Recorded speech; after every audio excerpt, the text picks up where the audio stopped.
Hey, good evening there, folks. Thanks for joining us. We're starting a Fiveable stream here on periods 5 and 6 in APUSH. So hopefully you folks are excited for some more U.S. history. Thanks for joining us. Everybody able to hear me okay? Things going okay? Everybody doing okay in their lockdown or stuck at home or whatever they may be doing? Looks like we got some stuff going on in the chat already. If you can go ahead and throw down something in the chat, let me know how your week's been going. Let me know how your APUSH studying's been going. And of course, ask questions there. That's a great place to do it. If you have some big topic questions, then go ahead and throw those in the ask a question function down below. If you have some small ones or you just want to share the anguished cry that is Peter's emoji, then feel free to do that as well. Thanks for jumping in there, Peter. Yeah. So we're going to be covering periods 5 and 6, sometimes called units 5 and 6, depending on the terminology. Same thing, same history, so we should be good. This is a bit of a broader overview. It's only content. It's not talking about a whole bunch of the DBQ skills. We'll talk about that just briefly, but a couple of preliminaries just off the bat here, if I can get over to that screen. Remember, we got these free weekly streams going on in a bunch of different subjects, getting a little bit of the content going. If you want a bit more of the deep dive, obviously you got that cram pass. We have some of that coming up. Cram pass on unit 6. The deep dive is coming up next week, Tuesday, 9 p.m. Join us. It'll be a good time. And then we also start the 2-a-week cram passes next week. And so Thursday at 7, a little bit different, we're going to be doing a deep dive into dates and study tips. So how do you study well? How do you use dates? How do you use chronology, etc.? Then there's the final free review on Unit 7 next week at 9 p.m. And then we dive in deeper to Unit 7 for the cram pass on the following Tuesday. So, man, things are coming up pretty quickly. So thanks for joining us. And remember, follow Think Fiveable at a variety of places if you're interested in following them on social media and stuff like that, including, ooh, look, little birds, little cameras, little play buttons, an F, and a musical note, all kinds of places. Yeah, this boomer doesn't know what any of those stand for. So Twitter to Twitch to Facebook to Instagram to YouTube, all of those work fantastic. Good way to keep yourself notified if you don't get the emails. So what are we doing tonight? We're talking about the College Board announcement and just reviewing that real quick. And then we're diving into Unit 5 and Unit 6. There's question and answers throughout. Feel free to jump in with big questions down below, questions along the way on the side. Feel free to do that. All right, so let me make this screen a little bit bigger. You've seen enough of me for tonight, for the most part. So College Board announcement, remember, you have a modified DBQ. It's online. It's a modified DBQ that's only online in 45 minutes. It's at home. It's a whole bunch of stuff. 5 documents instead of 7. One's non-textual. Units 3 through 7. Hopefully you've all heard this already. If you haven't, check out some of the other streams that we've been doing. We've been covering that a bit more extensively, as well as the Fiveable has a how to do the DBQ guide, all that kind of stuff. We got you covered. It is open note and open book, but don't copy, don't work with your friends, right? You don't want to get your scores invalidated for cheating. And it's on a 10-point rubric. The 10-point rubric looks fairly similar to what you have already seen and have already been working with in your AP classes, right? So it looks kind of like this. This is the AP rubric for this year. And it's going to involve thesis, contextualization, same thing as before, and then using and hipping the documents, also same as before, just more of them, and thus able to get more points to be able to separate people. So that way, using one question, right? So be aware of that. Be practicing those, looking for old questions, making sure that you're doing those practice questions that your teachers are sending out, or just doing it on your own. You can find all the practice previous year's ones on the College Board website. Sonia, I don't know for sure, and this is pure speculation, right? Because they always make the curve after they've graded all of the exams. It depends on how hard it is. So it's pure speculation. My guess is if we're talking percentages and previous year percentages hold up, probably an 8 to get a 5. But that's based on, extrapolation of data that's not really that valid. I don't know. But that would be my off the back of the napkin sort of math sort of guess. But I don't know. Yeah, can I qualify that enough? Can I say that I'm guessing? Did I mention that enough? We just don't know. And then, yeah, will the DBQ be in a to what extent format? It could be, yeah. That's typically what most of them have been, Monica. So good question. It wouldn't be multiple questions in the sense that it won't be more than one thing you have to answer. It's just going to be like a normal DBQ where it says, evaluate the differences between the antebellum reform movements and the postbellum reform movements or something like that, right?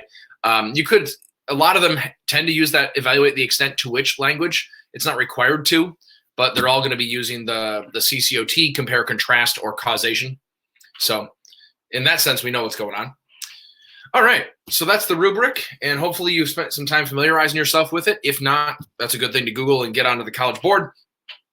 Let's talk period 4 and 5. So remember, last time we were together for this review, last week, Thursday, we talked about periods 3 and 4. Period 4 now goes into period 5. In fact, there's even some overlap. So why is that? Well, remember, there's a whole bunch of stuff going on in period 4 that you kind of need to know for period 5. That's going to be really, well, contextualization, maybe. It depends on the prompt, right? So antebellum reform movements are going on. One of the biggest ones of those is going to be abolitionism, when westward expansion is happening, but at the same time, there's the controversy over slavery in the territories. And so you're seeing this constant theme of slavery in the background. The market revolution, cotton is expanding, transportation is expanding, cotton mills up north, but also cotton plantations down south. Slavery is moving west. Notice how slavery is underneath all of this. The Industrial Revolution, political parties start to form in the second system with the Democrats and the Whigs, but then they fragment thanks to the Kansas-Nebraska Act. We'll talk about that in a second. And there's sectional tensions. The North and the South tend to be a bit different during this time for a variety of reasons, the biggest of which is going to be, of course, slavery. Antebellum reform movements involving immigrants, right? So they're coming up north, and then there's some people that want to make them into Americans, some people that say, hey, you do you, that's fine, and the know-nothings, the nativist group that don't like them. But again, slavery backs up all of this stuff. They don't move down south because there's slavery down there. There's differences on the tariff because of slavery. There's differences on political capital and political power, and it's all about slavery. So that provides a really nice way to kind of segue period 4 into period 5. If you have a period 5 prompt and you're not talking about slavery, I don't know what class you took, right? Big deal. So that's period 4 kind of moving into period 5, and it's a great way to think about contextualization. Talk about what happened immediately before and why it's important. So that's kind of some contextualization practice for us. So Unit 5, what's the big overview of Unit 5? Well, remember, it goes from 1844 to 1877. This is my first question for you. Go ahead and answer it in the chat if you think you have it. Why does it start in 1844? What's the big deal there? Peter's got it. It's the election of James K. Polk. Nice job. And then it goes until 1877. The next question for you, why 1877? Sonia, you got that one. Yeah, election of Rutherford B. Hayes, or as John Green likes to call him, Rutherford B. Hayes, and I enjoy that. So we'll talk about that a little bit. This is basically going to be, if you had to break it down into 3 sections, the road to the American Civil War, the Civil War, and the aftermath of the Civil War, right? 1844 is the election of Polk, so you get the Mexican-American War, you get Manifest Destiny, and then the election of Rutherford B. Hayes is the end of Reconstruction, a.k.a. after the Civil War. So that's kind of your basic overview in case you're wanting that. There are a lot of dates that we could go over when it comes to the American Civil War, right? And all of these have to do with slavery. So you can go all the way back to 1787 with the Constitutional Convention that has the 3/5 clause, and then it just keeps building. One of the things that I'm going to have my students do pretty soon, and that I would advise you to do too, is to be thinking about various statements you can make about causation or about CCOT or about how things are changing and continuing over time by looking at various parts of a timeline and then saying, okay, what's going on here? So when we look at all these events, oh, sorry, that's hidden by my face. It's the cotton gin. As we look at all these events that have to do with slavery, notice how this is definitely not to scale, and events start to accelerate in the 1850s. There's a lot of events happening in the 1850s, and by the time we get to Lincoln's election and secession, there's been a lot of bloodshed already. Think Bleeding Kansas. Think Charles Sumner getting beat with a cane by Preston Brooks, right? So a couple ways to think about this, and I mentioned this before, but you got to use historical thinking skills to be able to structure your review.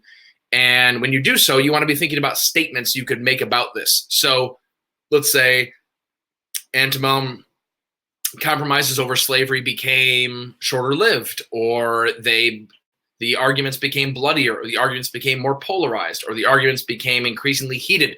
However you want to state that, you should be thinking about something like that, because it's certainly true in here. You can see it in the timeline.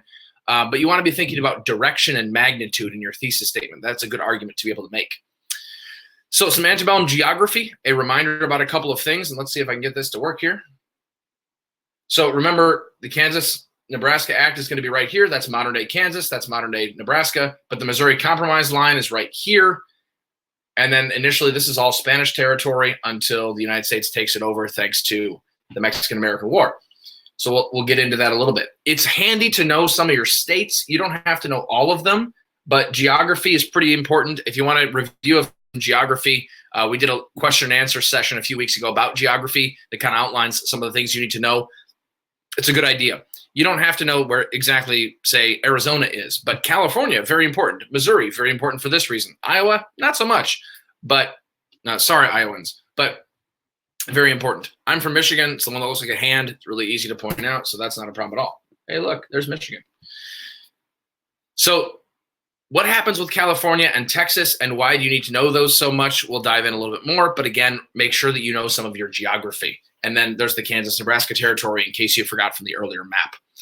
I would also know some Civil War geography. As we go a little bit further down the line, you need to be aware of what states secede, what states stay loyal, what states have slaves but stay loyal. Those are the yellow ones, the border states, right? Missouri, Kentucky, Maryland, and Delaware. Slave states that stay in the Union, which is a bit unusual. The blue states are the United States, the ones that stay loyal, the ones that are Union. And then the rebels, the traitors are in red there. Lower South, darker red being the ones that secede before Lincoln even gets inaugurated, and then the upper South secedes after Fort Sumter. Yeah, I mean, you could consider Virginia a border state at first, I suppose, but they secede after Fort Sumter, and by the time the Civil War happens, the capital of the Confederacy is in there. So yeah, it depends on what time you're talking about. And Sonia, I was just about to say, thank you, West Virginia, aka this part. Oh, you can't see it because it's in red. This part of Virginia certainly would be considered a border state too, if you want. They become a thing in the middle of the Civil War because they secede from Virginia and stay in the Union. Go West Virginia. Nice job. Yep. So it's handy to know some of those as well as some of the tactics. So let's get into this a little bit. A brief overview of the Civil War. You need to know some of these things. The slavery is the context for the Civil War, remember. You need to be aware of some key victories here. And a lot of the things that led to the Civil War are going to be a lot earlier in period 4, but you could also talk about some other ones like in the 1850s. If we go past this a little bit, sorry, I want to go back, not forward. So let's talk about a few of these. So ones that are particularly important for our purposes here for Unit 5. Mexican-American War. Mexican-American War is very important because that's going to lead to increased land out west. It's going to lead to questions over slavery's expansion into the Mexican cession, particularly California, because this land all used to be Mexican, but then Texas secedes, remember the Alamo, all that stuff in the 1830s, and then California becomes part of the Mexican cession, and that's something that they want to be able to take. Now, question for you, why does California become a state so quickly? They thought they had time, balance it out, free state, slave state. Why does California become a state so quickly? Segev's got it. It's the gold rush and settlement with the gold rush. Yes, Sonia. So that's a bit of a problem because it means that California wants to be a state really quickly, but notice it's on both sides of the Missouri Compromise line, which wouldn't necessarily work with it.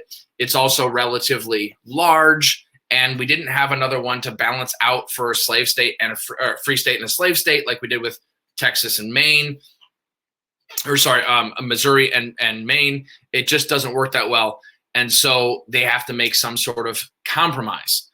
Well, initially, there's proposed to be the Wilmot Proviso, right? Like no slavery anywhere. It doesn't pass, but it says no slavery anywhere in the Mexican cession, and that just gets everyone really mad.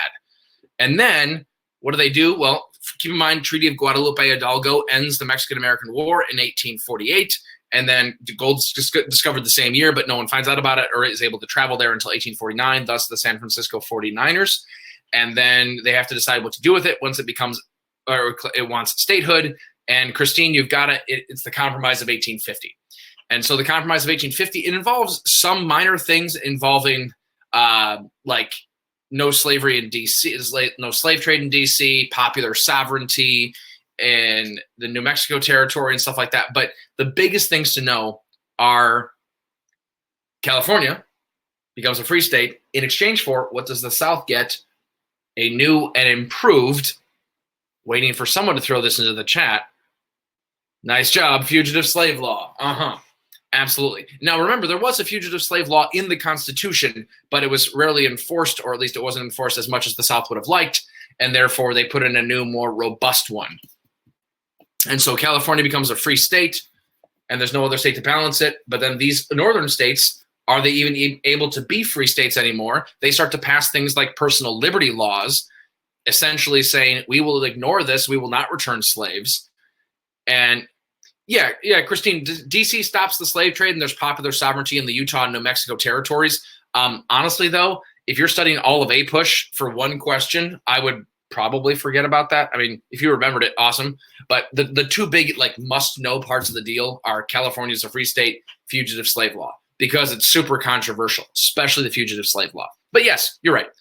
DC stops the slave trade. Utah and New Mexico have popular sovereignty, which is where Stephen Douglas gets that idea that'll later become part of the Kansas-Nebraska Act. So this grand compromise, Henry Clay, John C. Calhoun's last gasp, Daniel Webster, these three great American titans, the heirs to the founders, as H.W. Brands calls them, they finally hammer out this whole compromise, and it lasts for 4 years. The Missouri Compromise lasted for 30. This lasts for 4 years because the next thing we get is the Kansas-Nebraska Act. Kansas-Nebraska Act, remember, pushed by Stephen Douglas. He wants to build a railroad, and he wants to be able to make sure that they're states, and he wants to be able to appease people on both sides because he has political ambitions. And basically, he's going to say, hey, let the people there decide. Problem is, no one lives in Nebraska at first, and people that live in Kansas are coming from either Missouri, aka border ruffians, or coming from the north, and they're starting to fight each other. You get bleeding Kansas. The Kansas-Nebraska Act in 1854 is going to lead to all kinds of violence, kind of the pre-Civil War. Plus, it splits the second party system and just destroys it. The Democrats start to split a little bit. The Whigs definitely split, and they cease to exist as a party. After 1854, the Whigs cease to exist, and who takes over for them? Because they're really mad about Kansas potentially being an extension of slavery above the Missouri Compromise line. Popular sovereignty is a way for Stephen Douglas to go, hey, let them vote. I don't want slavery, or maybe I do. I don't know, but let them vote. So what party is against the Kansas-Nebraska Act and thus becomes a party only because they don't like it? And Segev, Christine, yes, the Republican Party, yes. John C. Fremont is their first candidate for president. I just thought you were yelling at me. You were like, Republican! I knew that one. Yeah, they're going to become a party because they hate the Kansas-Nebraska Act. There's going to be some so-called conscience Whigs, a.k.a. Northern Whigs, whose consciences are bothered by slavery. There's going to be some know-nothings, some Liberty Party, free soil people. Oh, totally fine. You can shout at me in the chat as much as you need to with all caps. I mean, it's a big deal, right? This is a honking big deal. And all those people come together, Liberty, free soil, know-nothing, conscience Whigs, and they form the Republican Party. It only has support in the North. And remember, eventually in 1860, Lincoln is going to get elected without any Southern votes whatsoever. And so the North is going to get all kinds of power, mostly because that's where all the immigrants are going, right? They just have a higher population. Even with the 3/5 clause, the South can't cheat enough to be able to get more electoral power, at least not at first. So if we look at this, we've covered the Compromise of 1850. Uncle Tom's Cabin happens in there, right? Literature. And then the Kansas-Nebraska Act happens. The Republican Party is born. Dred Scott v. Sanford, right? A guy sues for his freedom. He's an enslaved African-American. He sues for his freedom. The Supreme Court says no. And Supreme Court Roger B. Taney, he's the Chief Justice, and he says the black people have no rights the white race is bound to respect, and basically invalidates even the Compromise of 1850 and the Missouri Compromise. And he just says, look, slaves are property. You can bring them anywhere. We can't interfere with private property. And this makes people up north really mad. So again, things just continue to get worse and worse and worse. The fancy word is exacerbated, right? It just makes it worse.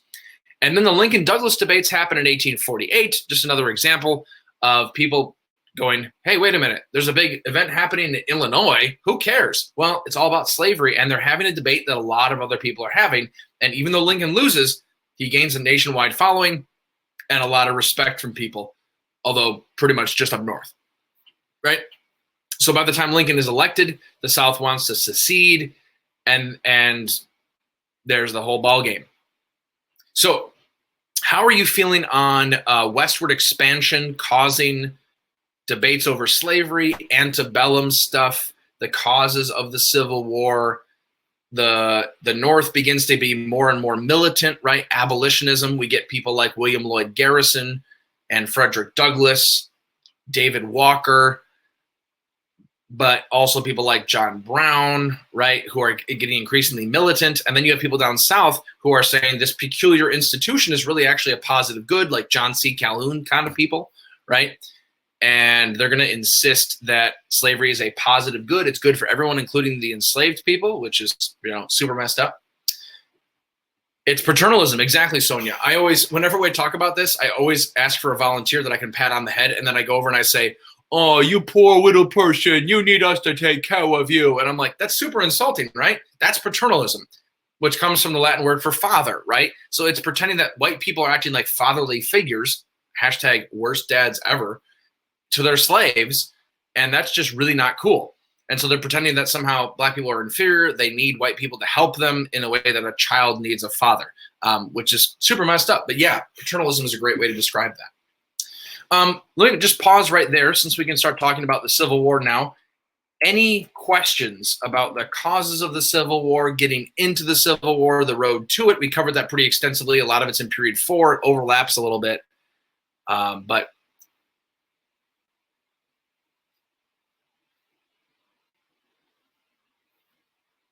okay, I think we're doing all right. Christine was saying paternalism is kind of true during the Reconstruction due to the discriminatory laws. I'm not exactly sure what you mean by that. You mean like they had to get taken care of because the laws discriminated against them too much? That kind of thing? Oh, yeah. Yeah, it wasn't like, ooh, Arlette, that's an interesting comparison. I like that. Is paternalism kind of like the white man's burden? Yeah, it's sort of like an earlier version. And now let me be very clear here. Paternalism is a general sense, right? It's a general word. So I could be also the word patronizing, right? So like if you're patronizing someone, you're kind of talking down to them. And paternalism would be the same thing. You can be condescending or talking down to someone in any circumstance, but paternalism before the Civil War is absolutely very similar to the white man's burden of, oh, Anglo-Saxon white people, we have to take care of all those poor brown people, et cetera, et cetera, et cetera. Yeah. Actually, if you're interested in this a little bit more, and Christine, I don't want to get into this too much just because I could talk all day about this because racial history is kind of my thing. But read the book Stamped from the Beginning by Ibram X. Kendi. The subtitle is A Definitive History of Racist Ideas in America. Fascinating, really good, and it kind of delves into this a little bit because we need to be careful that we don't say, oh, racism wasn't a big deal and it doesn't exist, which is just ridiculous. But at the same time, we also don't want to be like, oh, those poor helpless blacks, they could never do anything without the white saviors or something like that too, right? Because you can kind of be paternalistic on either side. And so, yeah, African Americans were living in poverty after the Civil War, or at least many of them were. Partly thanks to discriminatory laws, but there's also plenty of very successful African-American communities, your Mound Bayous, your Tuskegee Institute kind of stuff, right? So there's always exceptions, and there's always African-Americans working really hard and white people trying to hold them down, but also some white people trying to help them up too, and people helping each other. So it's always more complicated, yeah. But Arlette, I love that comparison to white man's burden, imperialism. Yeah, U.S. like white supremacist stuff from Manifest Destiny all the way to imperialism. Yeah, it's all over there.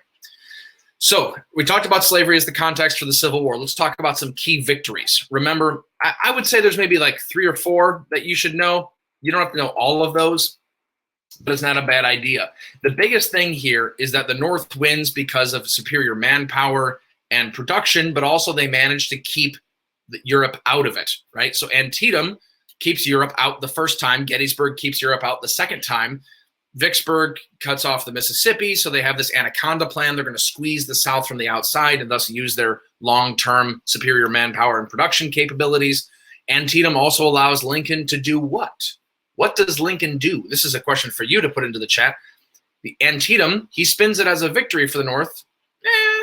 Kind of a draw, but he spins it into a victory for the North, and it allows him to do what? That turns the tide of the war. Nice job, Christine and Megan. Yes, the Emancipation Proclamation.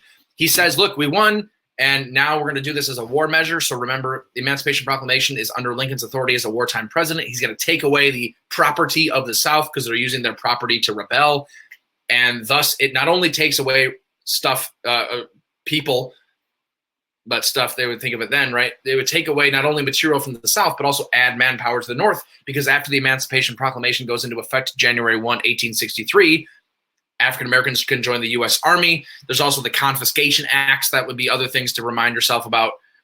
Benjamin Butler's letter about contraband. What do you do? But either way, the whole point here is African Americans leave the South and then have to free themselves by running away to the North or by running away to Union lines. And then Mobile Bay and Atlanta both happened right before Lincoln's reelection. He was worried he wasn't going to get reelected, and he was running against a peace Democrat, George McClellan, the former general that he fired after he kind of stunk it up after Antietam, etc. And Lincoln was worried that the war might not finish all the way, and so he was able to win largely thanks to soldiers' votes after and the tide turning after Mobile Bay and Antietam, Atlanta, when people started to say, "Hey, maybe we can actually win this after all." So why does the United States win the Civil War against the rebels? Superior manpower, more manufacturing. Eventually they have really good leadership like Sherman and Grant, and they're going to be able to wear them down. A couple of key victories, which you might be able to know. Lincoln's rhetoric, Lincoln's leadership, that's a big deal too. And then also be aware that Europe stays out of this whole thing, even though the Confederates want to be able to have them join their side. So let's talk a little bit more about this. Remember, African Americans can join the Union or the North or the United States after the Emancipation Proclamation. And Lincoln tries to make this all about American ideals, right? So we're going to see things like the Emancipation Proclamation, the Gettysburg Address, and the New Birth of Freedom. This gives additional oomph to the Union cause. Yeah, the Civil War was caused by slavery, but it wasn't necessarily always fought for slavery per se. It was more like it was fought for preserving the Union, and slavery was tearing the Union apart. But then Lincoln starts to go, wait a minute, there's probably a higher calling here. Let's make this a war of liberation, not just a war of unification. And so you get contraband where slaves run away, but you also get the 54th Massachusetts, which are a very powerful, good example. If you've seen the movie Glory, you know what I'm talking about. A really powerful example of African Americans taking their liberation into their own hands, which is fantastic. And Lincoln's all about that. Okay. That's the Civil War in a nutshell. Much like with everything else in APUSH, we don't really care too much about the battles themselves, other than like why they happened and why they were important. But we're not going to get into military strategy and stuff like that. Then we have Reconstruction, aka the period after the Civil War. Although you could argue that it begins during the Civil War, and that's the how do we solve the problem that is the aftermath of the war with three big questions. What do we do with the rebels, the former Confederates? What happens with them? Do we hang them all? Do we imprison them all? Do they never get to vote again? What happens? What should we do with the freedmen, the former slaves?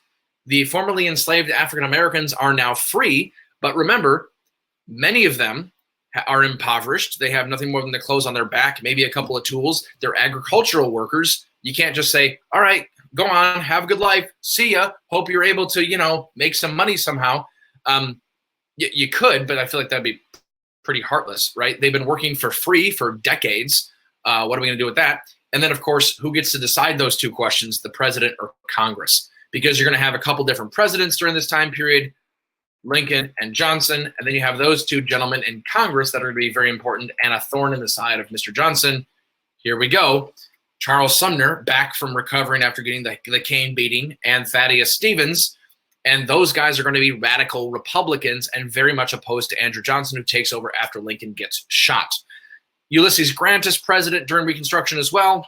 You don't have to know a whole lot about him other than he's president when the KKK is put down, which is good for him. The 15th Amendment is passed during his tenure, and there's a lot of corruption too. So what else do we know about Reconstruction? Well, it changes the United States for a variety of reasons. If we go back to these guys, remember Lincoln has the 10% plan. Johnson has his lenient restoration where he just says, let's hug it out. The radical Republicans have at first they have a whole bunch of different proposals that involve punishing the South, right? And Lincoln's going to pocket veto some of those, and like the Wade Davis bill, for example, and they want to punish the South. And this is the crucial part, help the former slaves. So that seems pretty radical at the time, which I know nowadays we're like, yeah, but back then it was really radical. Because remember, they used to have slaves. They used to own people, right? The threshold for changing racism is a whole lot different. So they're going to argue and it's going to change the United States. First of all, federalism is going to shift. There's going to be a lot more emphasis on the central government, which happened during the Civil War anyway. There's going to be constitutional changes. What amendments do you need to know for Reconstruction? And do you remember how to remember those amendments very nicely? What amendment numbers do we need to know for Reconstruction? Go ahead and throw those in the chat. Christine's got it. It's 13, 14, 15. Thanks, Fady. A handy reminder to remember 13 through 19. If you start with 13, you say free citizens vote to tax senators who drink with women. And that's a good way to remember. So free citizens vote to tax senators who drink with women. I don't remember who came up with that. I certainly didn't, but I love it and I use it all the time. So the 13th Amendment frees the slaves. Oh, except for loopholes. The 14th Amendment gives equal citizenship to everybody and equal protection under the law. Oh, except for loopholes. The 15th Amendment gives voting rights to African-American males. Think especially veterans and ex-soldiers. Oh, except loopholes, right? So you should be aware of constitutional changes, but also loopholes, loopholes, loopholes, loopholes. And if I can recommend and assign one documentary, it's the documentary 13th. Oh my goodness. Watch it. It's on Netflix. It's fantastic. It's mind-blowing, and it'll make you very, very angry, but also a lot more historically literate. Peter, I'm glad you started it. That first part is all about convict leasing and stuff like that. It's crazy, crazy stuff. It'll blow your mind, right? Another one, a little bit drier, but a deeper dive, is Slavery by Another Name. It's a PBS special, also a book by Douglas Blackman. But either way, things like black codes, convict leasing, the KKK, or sharecropping. The black codes are laws that only apply to black people. That's not equal citizenship. Convict leasing says we can arrest you for any reason and then make you work forever like a slave, because the loophole in the 13th Amendment is no slavery except for punishment of a crime. Hello. The KKK, the famous white supremacist group using violence. You can't vote or you can't be equal if you're fearing for your life all the time. Sharecropping, it's debt cycles. It's like debt slavery, right? So you start getting all of these things that undermine it. Eventually, after Reconstruction is done, or actually as Reconstruction is finishing and after it's done, you're going to get Supreme Court cases that undermine it as well. The most infamous happening, of course, later in 1896, and that's going to be the one that institutes and formalizes Jim Crow and makes it legal. Jim Crow laws, aka segregation. What's the Supreme Court case that makes segregation legal, legalizes Jim Crow? Nice job, Peter. It's Plessy v. Ferguson. Yeah. Plessy is going to be the culmination of a whole bunch of Supreme Court cases that all undermine the 14th Amendment. And they say separate, yeah, but also equal, except not really equal. So there you go.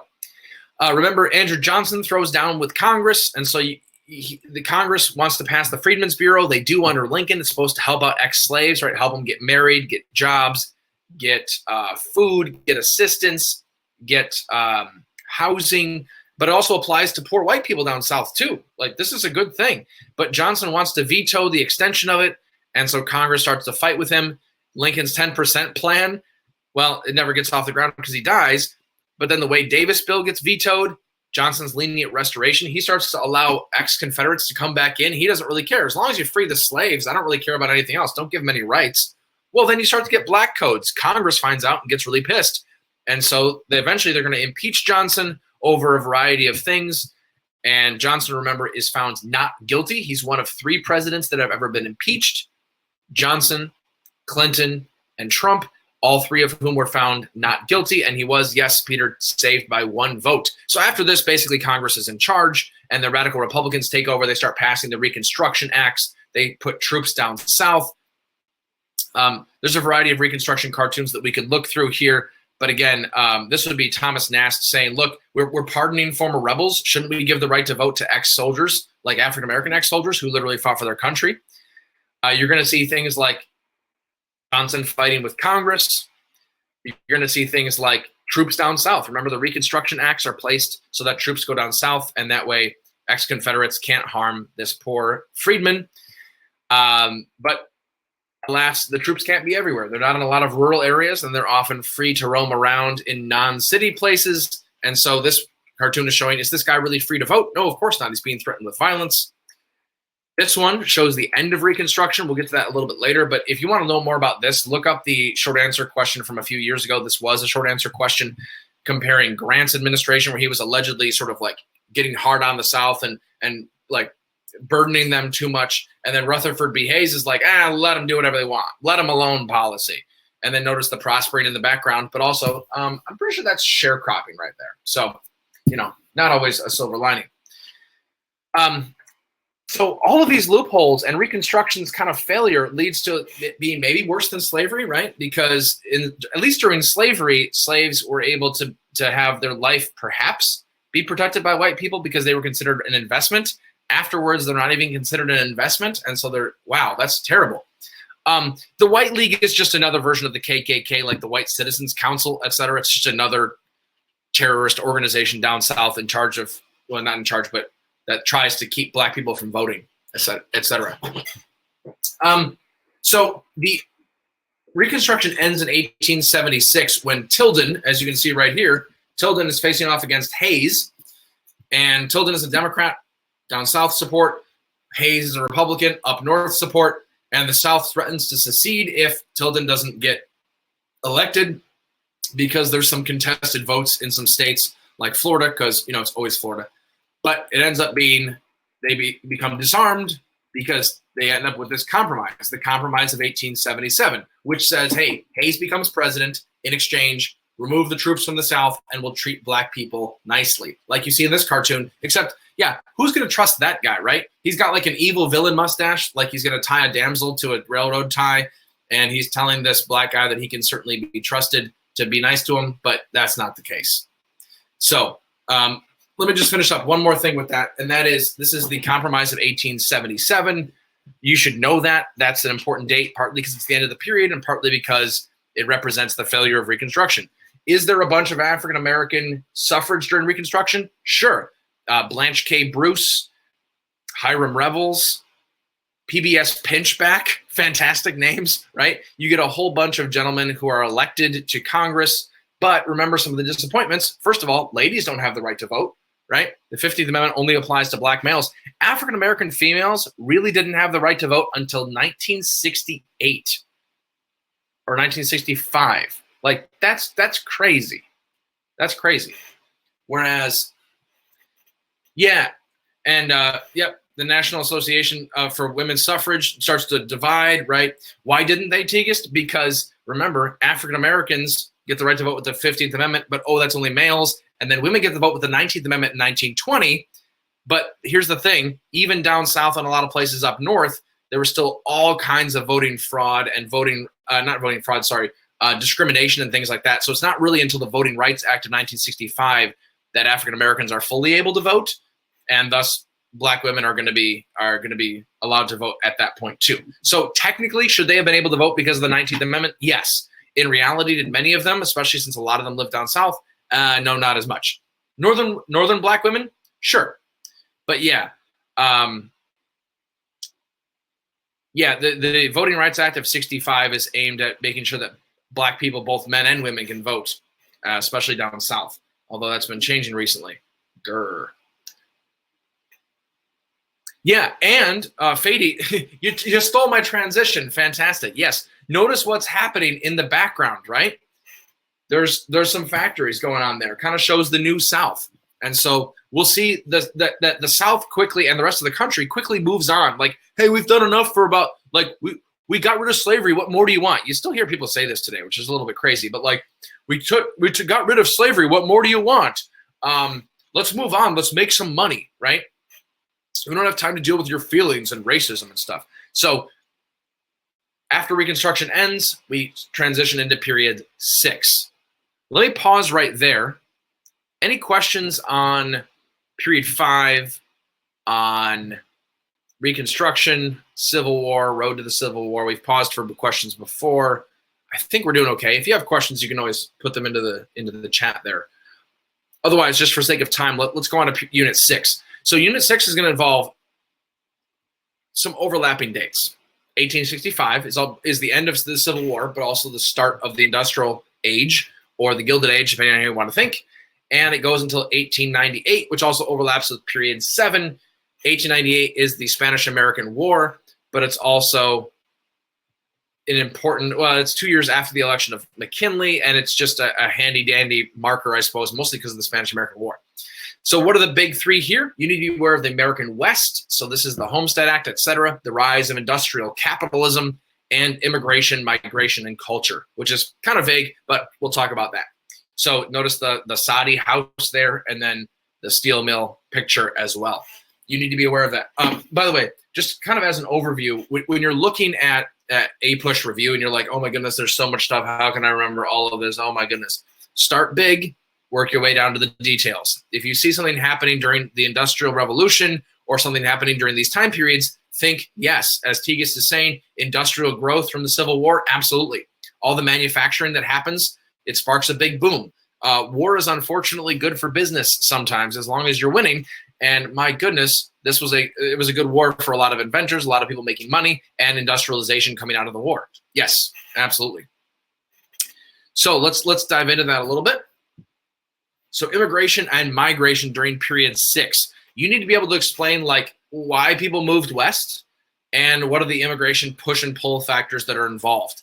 So this is the picture of the Transcontinental Railroad. It's both a push and a pull factor, right?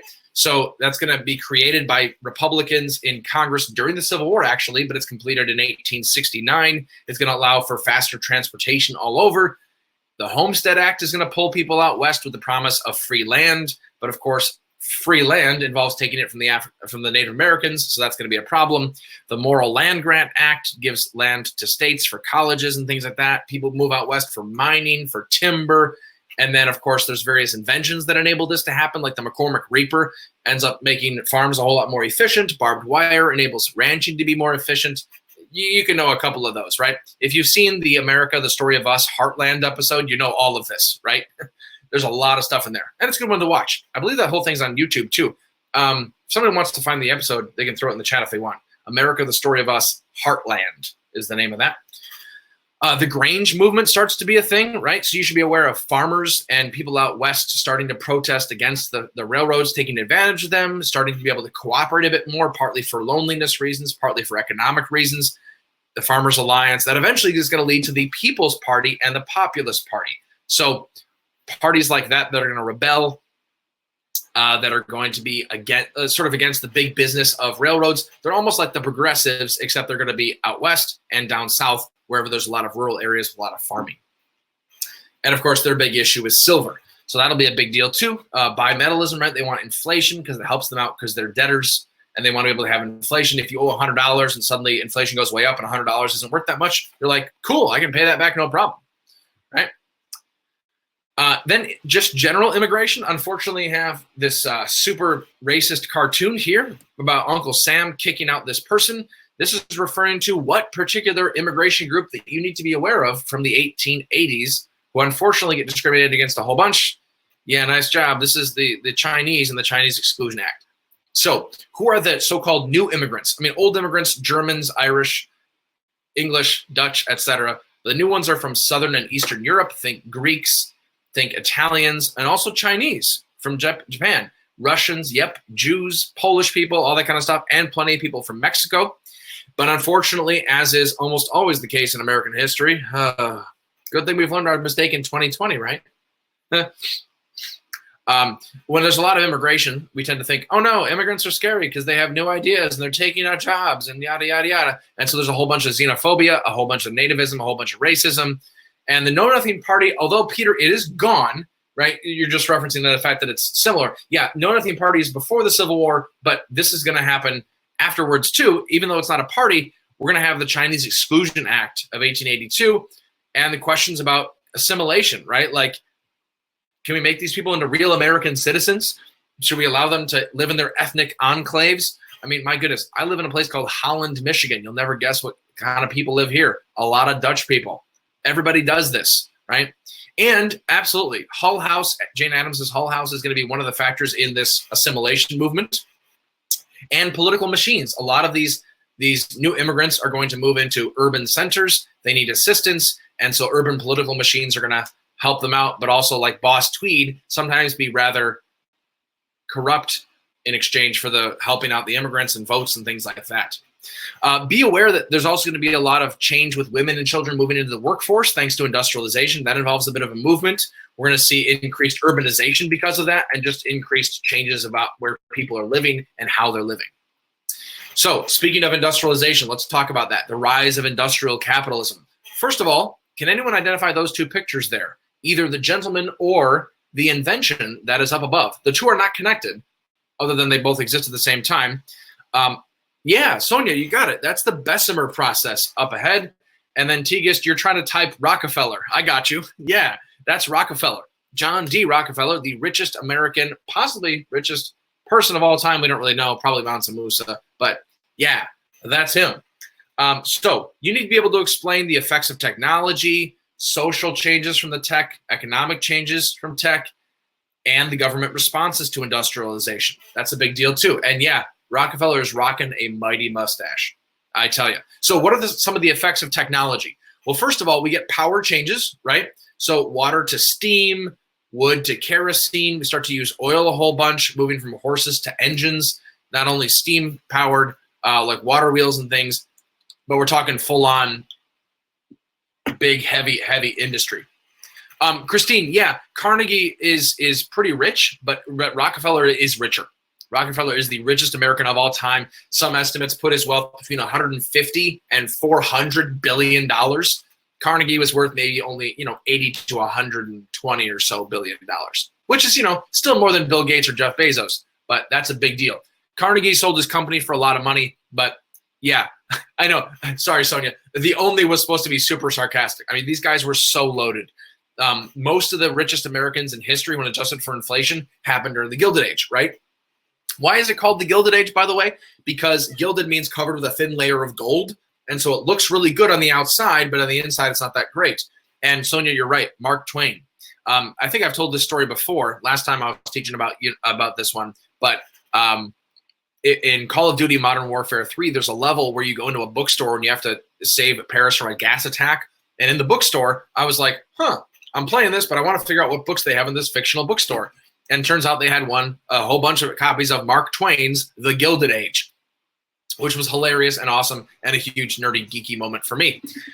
Mark Twain's Gilded Age is all about how it looks good from the outside, but on the inside, it's full of corruption, racism, danger, et cetera, et cetera. So these guys get really, really rich on the backs of their workers. Cough, cough, Amazon during the coronavirus. All right. Please, Mr. Bezos, don't cut us off.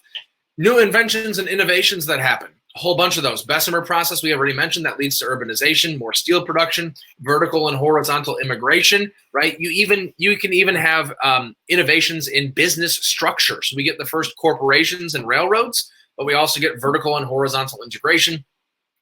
Vertical integration, meaning you own one step of all parts of the process. So Carnegie Steel would be that, for example. Horizontal, you own all of one step. Refineries with Standard Oil will be an example, although eventually he just owns everything with a monopoly. Be aware of things like middle management and corporations. So you get managerial positions, you get the managementization, or however you want to say that, just where it's no longer a boss and working with some apprentices or a boss working with people. It's the owner is out there, who knows, and then we have managers who come in and manage the workers. Be aware of things like monopolies, trusts, Standard Oil, Carnegie Steel, JP Morgan's banking, et cetera. Those are all good things to be aware of. Singer sewing machines, and then a consumer culture, right? Where everyone's like, hey, I want to buy stuff. There's the mail order catalog. Sears and Roebuck sell through the mail, and the Singer sewing machine is going to allow ready to wear clothing. So you don't make your own clothing at home anymore. You just buy it from people and they make it for cheap. Problem is, of course, there's going to be a downside, and that's where we get into these socioeconomic changes, right? We're going to see women and children in the workforce, which might be good for some of them, but child labor is generally frowned upon nowadays. And women getting to work is awesome as long as they want to. And the problem is a lot of times they don't necessarily have a choice. Standard of living does go up during the Gilded Age, partly because the prices of everything starts going down because they're made more efficiently. But man, what a cost sometimes. And then, Sonia, you were asking, doesn't religion shame wealth less as social Darwinism becomes more accepted? Yes, absolutely. Yeah. So, especially Christianity, the main religion in America at that point, is going to have a very ambivalent, like kind of feeling about wealth. On the one hand, you are going to have some people that say, hey, you earned it. God blesses those who work hard, and, the Protestant work ethic and all that stuff. But also at the same token, you can have people like the social gospel, exactly, Tegist, who say, I'm going to go into the slums with the Bible in one hand and a piece of bread in the other, and thus help people out. And just don't just say, hey, you're saved and going to heaven. Okay, enjoy the rest of your crappy life. But like, no, we need to help people in the here and now. And yeah, social Darwinism, oof, that's a brutal doctrine, right? Survival of the fittest, but applied to people? Are you kidding me? Like, that's like, if you're poor, it's because you're dumb, stupid, and lazy, and I shouldn't help you because you're a waste of space and a waste of my time. And so work hard like me. Wow. Super excuse. Yeah, absolutely. And it assumes there's equal opportunity. Exactly, Sonia. Yep. One of my fancy phrases that I don't know if I coined this, but I like to think that I have, is that a lot of people don't realize the United States never was and still isn't a hyper-individualistic meritocracy, where like whatever I do, meritocracy, like you succeed based on your merits, how hard you work, how good you are, how smart you are, and then hyper-individualistic, where it's only about me and nothing else matters, right? You need to take into consideration society and the big structures, but seeing structures is so hard for so many Americans. So Sonia, I'm glad that you see that. Absolutely. Doesn't excuse not working hard, though, of course. And then there's the whole like robber barons or captains of industry, right? Carnegie, Rockefeller, Morgan, you should know all those ones. Absolutely. Taylorism. And Segev, as much as you're joking about socialism in the chat, this is why socialism is so prevalent during this time period and so appealing to so many people. They're like, capitalism gets me nothing. I'm super poor. I'm dying. I'm literally dying in these factories. How about something better where the government takes over some stuff? And the government does take over some stuff. Right? I mean, you're going to see eventually more and more of that with the regulation. We've always had the post office, right? But yeah, Gospel of Wealth could be a document from period 6. I agree. And then this cartoon could be, right, the bosses of the Senate showing that like rich people control everything. And then Fady, getting there. Sorry, I just got distracted by the socialism comment. Taylorism is the idea of like scientific management. So like we're going to time you, make sure you're efficient and things like that. The ideas come about during period 6, although the height of Taylorism is actually going to be the 1910s with like Ford and his moving assembly line and stuff like that. You're going to see trusts and monopolies again. That's a big deal. And then the railroad strike, Homestead strike, Pullman strike, Knights of Labor, American Federation of Labor. You need to know about unions. Oh my goodness, please know about unions. And you need to know about unions fighting back. You need to know, pick a couple of your favorite strikes, whichever ones you want. But you need to know that one of the effects of industrial capitalism is that the workers try to fight back, and a lot of that involves unionization. Well, what's the government response to all this? Is it laissez-faire? Well, first of all, what does laissez-faire mean? It means hands-off. Is it truly hands-off? The government usually takes the side of the big business. And so there's kind of this myth. Exactly, Sonia. Sonia, you're like tracking with me. Nice job. Yeah, the government sides with big business. They typically are going to set, the picture right here is them sending in the National Guard, aka the local militia, to break up a strike. So you're going to see troops coming in to break up strikes. You're going to see the Sherman Antitrust Act that's supposed to go against monopolies actually being used against unions because they are interfering with interstate trade, which is crazy. And then you're going to see things like imperial ventures. Eventually the government's going to be like, hey, we need a safety valve. Let's get some places overseas so we can sell our industrial goods and thus help out the economy. And Christine, you are right. This is the time when the government was dominated by the Republicans. There's a couple of Democrats in there too. But yeah, for the most part, Republicans. Gilded Age politics involves a lot of like trying to clean up corruption and stuff. There's not a whole lot of difference between the parties at first. Republicans tend to be the party of big business like they are today, right? So then there's a whole bunch of debates that go on here too. Yeah, Grover Cleveland, for example. Yeah, Republicans equal business. It's a rule of thumb. Nice job. Yep. The Democratic Party is very corrupt. They're the ones that have like political machines, but the Republicans do too. And they're just in the pocket of big business. So there's different kinds of corruption, right? There's like immigrant political machines for the Democrats, scuzzy corporate lobbyists for the Republicans, right? Like, yep. But Boss Tweed is Democratic and in New York. So you should be able to explain things like the New South, increased economic opportunities, and reform movements as well. So let's go over those, and we'll wrap ourselves up along with talking a little bit more about politics too. Remember, the New South is the South going, hey, we didn't have any manufacturing or railroads during the Civil War. That made us kind of suck there. We should change this. And so you're going to see Henry Grady give his famous New South speech. He's going to talk about how they need to have industrialization down south, see the children working in coal mines. Birmingham becomes a steel center, Birmingham, Alabama. You're going to see all kinds. Oh, man. Again, that slavery by another name, almost all of the New South's industrialization was fueled by the big names that were all fueled by African-American labor thanks to convict leasing. By the way, convict leasing, aka you broke a law that I made up and now you have to work for this company forever like a slave, that didn't end until Truman's administration in 1945. What? That's crazy. Slavery by another name lasts until the time period when I know people that were alive. That's just absolutely mind-blowing. But at the same time, despite industrialization, they also want to still have King Cotton. It's still a big deal, right? And there's segregation all over the place, so we're not going to change that. So industrialize, but basically keep things the way they were before the Civil War in terms of racial hierarchies, think Plessy v. Ferguson, and convict leasing. Is there still cotton being grown in the South today? Absolutely, yes. In fact, I just went down south in October of this past year and took a bunch of pictures in a cotton field that looks very much like that. Yeah, a lot of cotton still down there. Depends on where you are. Oh, Sonia, you're from the South. Fantastic. Yeah, a lot of cotton around there, different places. There is some increased economic opportunity, right? There's a middle class that starts to form thanks to the managers and things like that. There's managerial workers.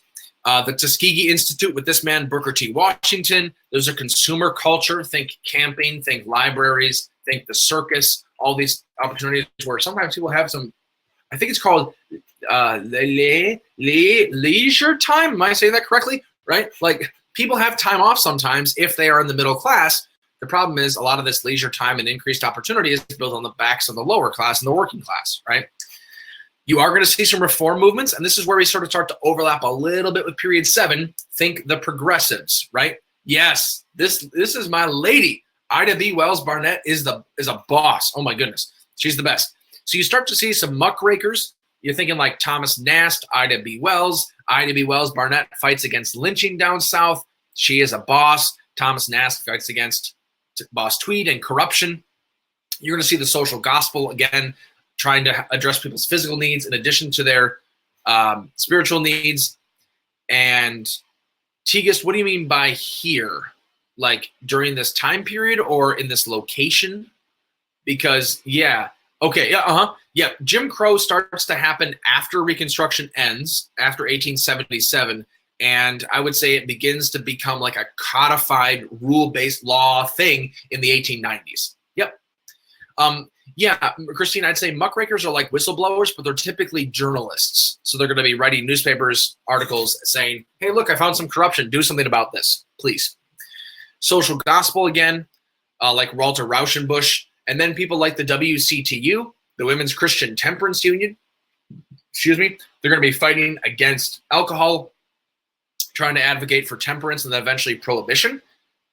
You're going to get people advocating for women's rights. You're going to get, like we mentioned before, Hull House attempting to help immigrants, but sometimes being a little bit pushy in that regard. And then, of course, political machines, Tammany Hall, Boss Tweed, fighting off against Thomas Nast. We talked about political parties a little bit before, but remember things like the Populist Party, a.k.a. farmers out west and down south. They want silver. They want government control of railroads. They want a lot more democracy. You're going to get Republicans versus Democrats on things like the tariff, still the Civil War legacy, waving the bloody shirt. Hey, don't vote for the Democrats. They were the party of secession. Democrats are like, yeah, but that was a long time ago, and that's not us anymore. And then like going back and forth. And then, of course, the currency wars, be aware of the gold or gold and silver, bimetallism, all that kind of stuff. And then things like the Pendleton Civil Service Reform Act.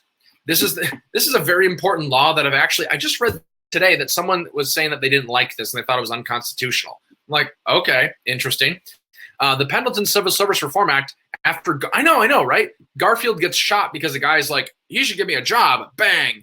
And after that, everyone goes, wow, the spoils system is super messed up. How about we institute a thing where we hire people because they're qualified, not because they're cronies and they do what the person wants who's in charge, right? Instead of hiring your friends, how about we hire people that are qualified? Good thing that's not an issue anymore. Yeah. So the People's Party is the same thing as the Populist Party, Fady, and they're the ones that want like government control of railroads. They want free coinage of silver to increase inflation. Because remember, if you're a farmer and you're in debt, that's bad. And then, yeah, Sonia, you could make the argument that the Pendleton Civil Service Reform Act discriminates against poor people who are less educated. Yes, you absolutely could make that argument. But you could also make the argument of, well, you might need to be educated for this job, so it depends. They do want direct election of senators, some of those things that will come about as a result of progressives later in period 7. Be aware of some of these cartoons. We're out of time, so we're going to wrap things up, but be aware you might see cartoons during period 6. There's a lot of them. Reconstruction cartoons during period 5, industrialization cartoons during period 6, like Standard Oil strangling government. This one, where like the rich fat cats are isolated from hard times by the workers who are really propping up the economy, right? Ones like that. This one, this famous one of Boss Tweed by Thomas Nast, the brains, but also he's motivated by money, Tammany Hall. And then you start to get things like this, the skyscrapers, urbanization, Singer sewing machines might be used in here. Maybe they're using Bessemer steel, etc. A lot of pictures and a lot of cartoons that you could potentially see. Okay, so questions that you have on periods 5 and 6 that I could help to answer. Anna, the link to these slides should be available on Fiveable with the replay as soon as we're done with this. Well, actually, that's not true. Once I'm able to upload it, it might take me a little bit of time depending on how fast my internet is. But yeah, you should be able to see all the slides very soon, certainly by tomorrow morning. Any period 5 or 6 questions? Shirtwaist fire at the same time or later? A little bit later. That's going to be in the 1910s. So, yeah. But that's one of the arguments actually that I make for why the Gilded Age should go all the way until, say, World War I. Because, yeah, triangle shirtwaist factory fire is a huge reason, a huge example of how the Gilded Age was super dangerous and how a lot of unions would fight for the big 3, right? Higher pay, fewer hours, better working conditions. Yep, down below, just click the resources thing. That's where the slides are. Peter, are they there? Are they there already? Because that would be awesome if they're there already. Sweet. Okay. Excellent. All right. Well, thanks for joining us, folks. Remember, we have some more coming up. Get that cram pass. Join us on Tuesday. Like to see you again. Thanks for joining us. Hope you're staying safe. You're staying sane. Good luck as you start studying for for APUSH. And we here at Fiveable will be with you the whole time. Have a good night. See you next time.